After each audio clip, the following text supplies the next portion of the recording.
Another day, another kalokohan na naman. So, hindi to kalokohan. Legit to. Sa McDonald's, meron siyang McDonald's app. So, sa app, may mga promo dun palagi. So, yung advice ko sa inyo, kung malimit kayo kumain sa McDonald's o favorite nyo yung McDonald's, download nyo yung app, check nyo yung promo, malaki yung matitipid nyo.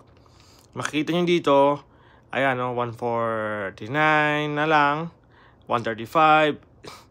Yung gagawin nyo yan dito, pag nasa app na kayo, punta kayo sa my deals, tapos click nyo yung ito, click nyo yan. After nyo click yan, may nakalagay na redeem. Scan nyo yung QR code doon sa may kiosk.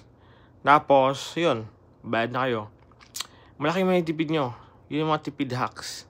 Yun na yung may share ko. Huwag nyo kalimutan yun. McDonald's app po siya. Ano yun? McDonald's. Okay.